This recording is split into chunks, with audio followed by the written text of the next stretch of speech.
This next module is entitled Blocks. A block of code is a bunch of statements. It could be zero statements, could be one statement, could be several statements, surrounded by braces or curly brackets. You can see them on the screen. Now what's a statement? Well, if you recall, I earlier mentioned that a statement is simply a piece of code that ends in a semicolon, like a printf or a scanf or an assignment statement. I guess there's an exception to that. A variable declaration is not a statement. It's just a declaration. So a statement is a piece of code that ends in a semicolon that actually does something. Okay. So a block is a collection of those. It could be just one of those, it could be zero of those. Why am I describing blocks to you? Well, you've actually seen blocks before, even though you may not have known them as a block, because every function must contain one block, and main is a function. So every main function that we've ever written contains one block. You've seen the curly bracket at the beginning and the end of every main. That contains one block of code.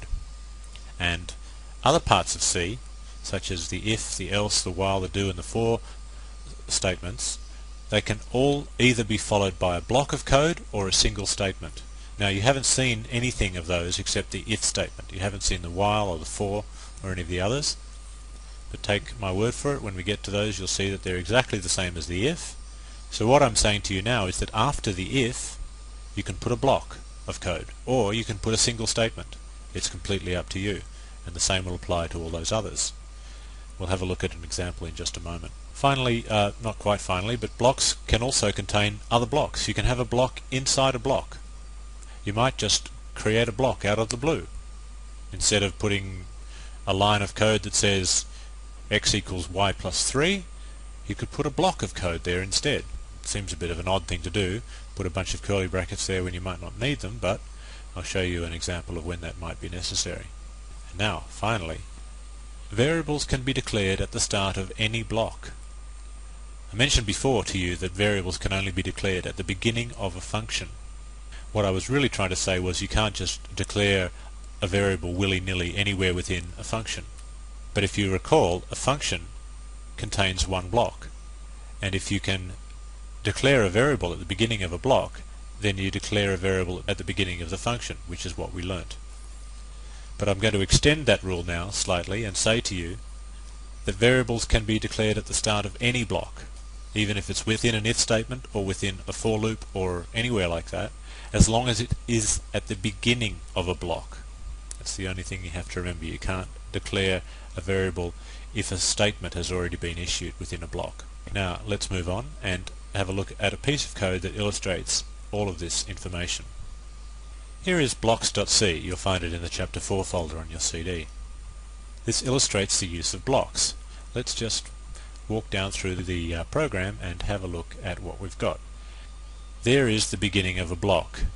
That is a curly bracket or a brace, and you'll find the matching one right down at the bottom of the page, as you might expect. So what we've really got is the name of the function, the round brackets that we're going to talk about a bit later, and then immediately you've got a block. In fact, that's all you've got, and then it's the end of the whole file. So main contains a block, and you'll find that main is just like every other function in that it also contains a block. Now we find that, well, we find a variable declared at the beginning of that block. Okay, good. There's an example of declaring a variable at the beginning of a block. Now we have an if statement. We saw this from the last module. If age is greater than 30, then print out older than 30. Okay, that's pretty straightforward. Now notice that the printf is inside a block. There's the beginning brace and the ending brace. Older than 30. You could put out something like this: age equals age plus 1. I did that to show you that you can have several statements inside a block, not just one.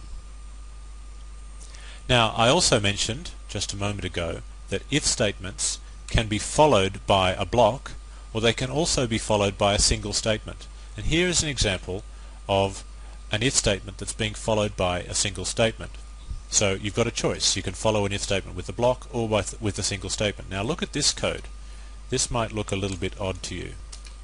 Age equals age plus, let's say 5. I'm just doing any old line of code there. Here's my question to you.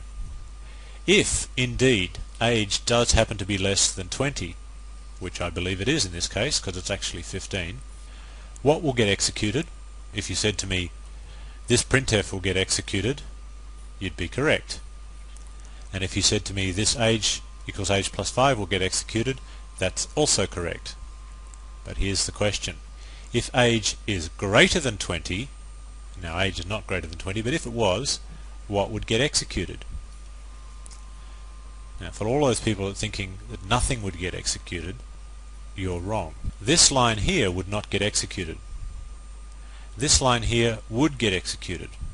Now that may really confuse you. Hang on. If age is greater than 20, then this statement, this expression, this Boolean expression is false. And you've said, well, I have said in the past that none of this is going to happen if the expression is false. It will just move on to the next statement. Yes, that is the case. But I want you to reconsider this program now, rewritten slightly, like that. Does that make it any clearer? All I've done is change the amount of white space. You see, if statements and compilers know nothing about indentation. They don't care about indentation. They ignore it. They ignore all white space. So they don't care if a line is aligned like that or like that. It's exactly the same statement.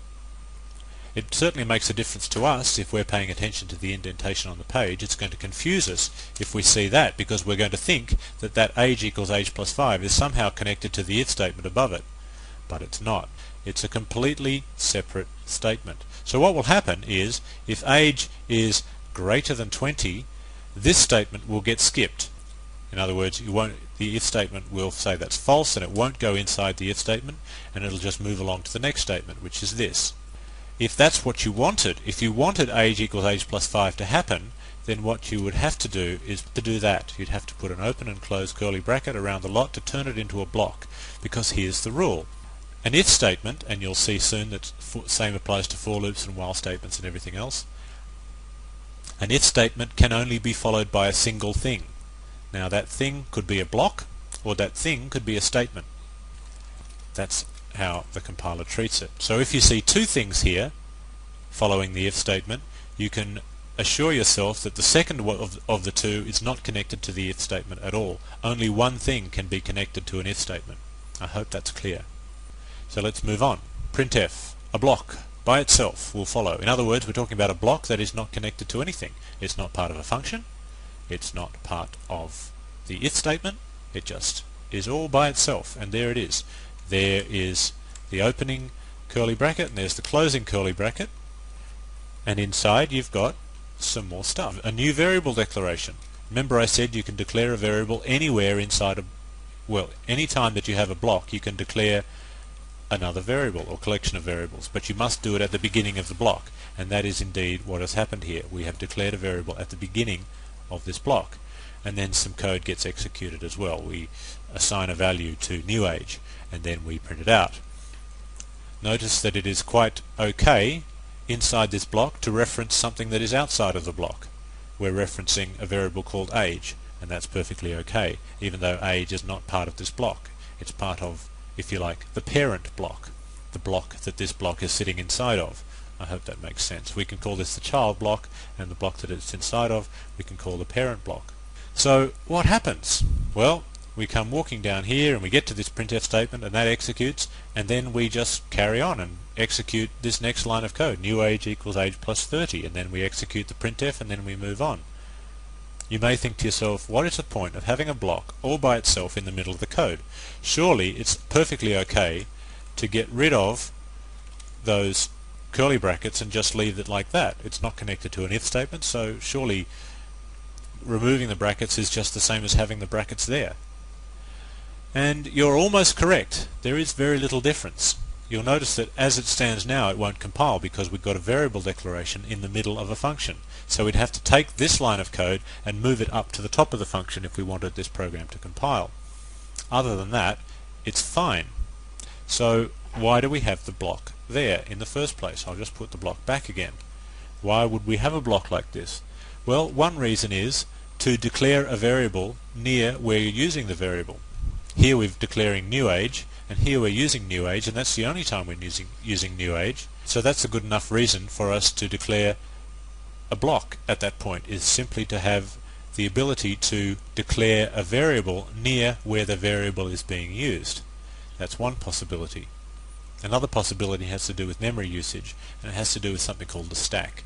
And we are going to talk about the stack in a later module, so I'll have to leave this explanation until then. So that's about it for blocks. I've shown you that a function is a block. Really, that's all a function is. It's just a big block with a name around it. And that blocks can have blocks inside them, just like this one. And an if statement must be followed by a block, or it must be followed by a single statement, one or the other. You always must follow it with one thing, that thing being a block or a statement. And you'll also see that else's and fors and whiles and do's and even switches are the same. Okay, let's move on.